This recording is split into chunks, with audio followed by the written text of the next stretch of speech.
My name is Fergus McCreadie and I'm a jazz pianist.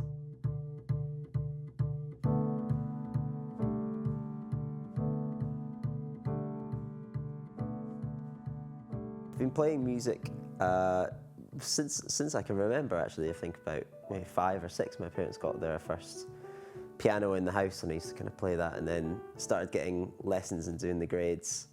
But that really put me off it, actually, so I didn't really start playing properly, I would say, until about age 12 would be when I really started taking it seriously.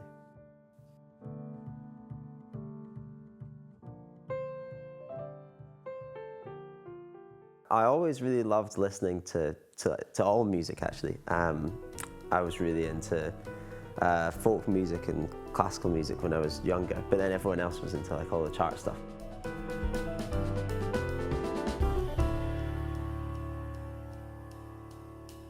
Whenever I did the graded exams, there would always be like a couple of jazz pieces in there, so you could do like 2 Beethoven pieces and 1 piece that was a jazz thing but written out, and that was always my favourite thing to do.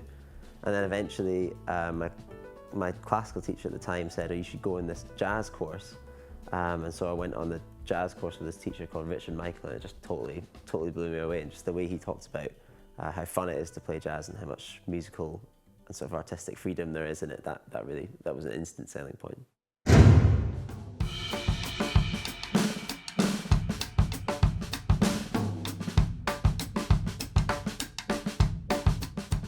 I never really enjoyed doing anything until about 2nd year high school. I got into music in the music class.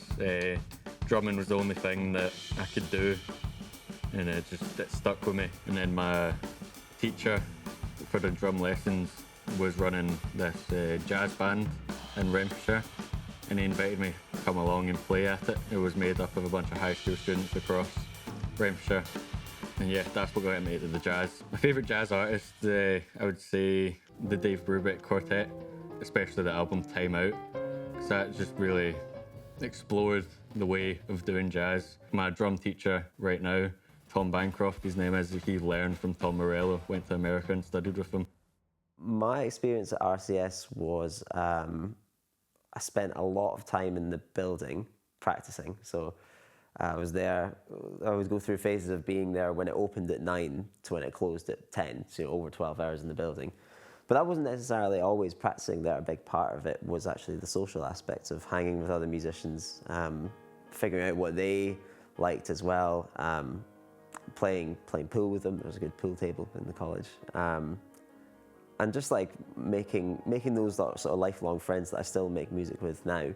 The classes and the lessons, that's like one aspect of it, but being at RCS and making those friends and playing with all those people all the time, that was such a great experience of it.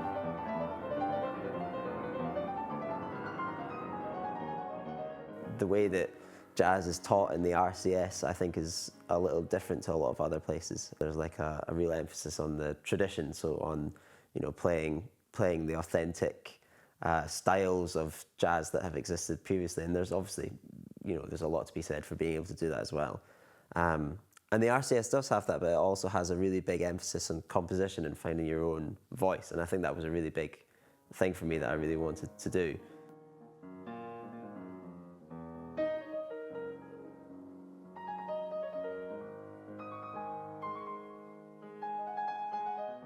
The inspiration for your own music, it's like such a deep thing. There's like so much that you could say. I mean, everything that you listen to in the end kind of influences it, but I think for me a big part of it is kind of folk music, I think, is big for me. And obviously jazz music, but specifically the improvising in jazz music, that's kind of what I love the most. And I'm really into this American piano player called Keith Jarrett, and what he used to do was go on stage and not plan anything. He would just improvise for an hour and a half. I think for my own music anyway, trying to combine that aesthetic of not planning anything and just letting it unfold in the moment with kind of the way that folk music can really make you feel very nostalgic and really remind you of the landscape of Scotland. I think trying to find the space between those two ideas is where I kind of like to make music. And how would you say your life has changed since the nomination? I think you try and... I'm trying not to think about that too much, actually, in general, because you don't want to let the... you don't want it to become a distraction to the actual making of the music, you know?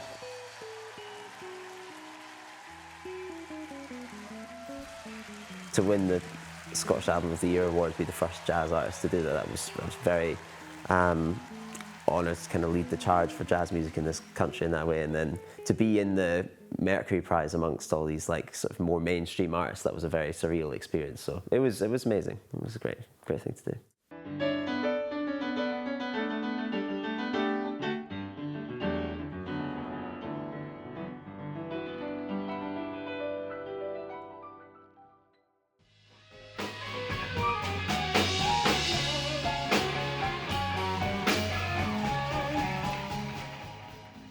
I think Glasgow is, overall, it is a really great place to be for music, for playing jazz. In terms of like the quality of playing is really high. The musicians are really, really amazing.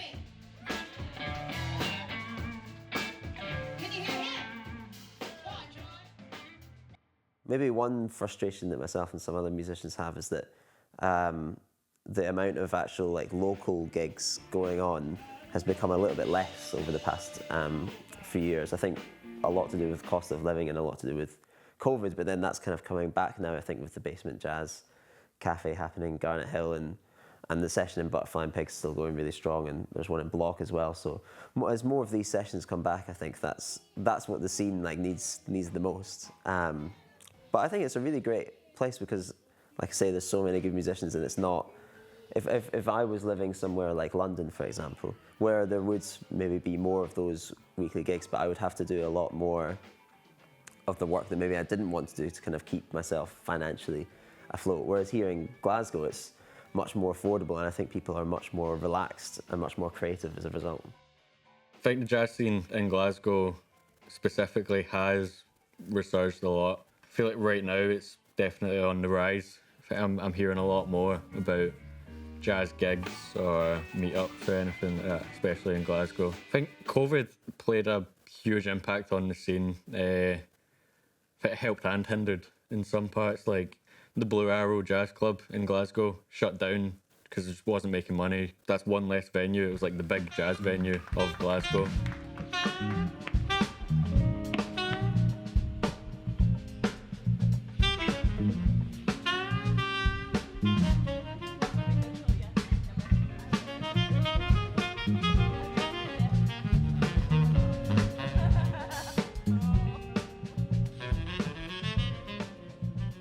Definitely like COVID played a big impact because a lot of people were locked in. They couldn't get out of the house, so thought maybe pick up an instrument, whether they got into jazz or not. Just the music really took a hit because obviously the live performances can't happen.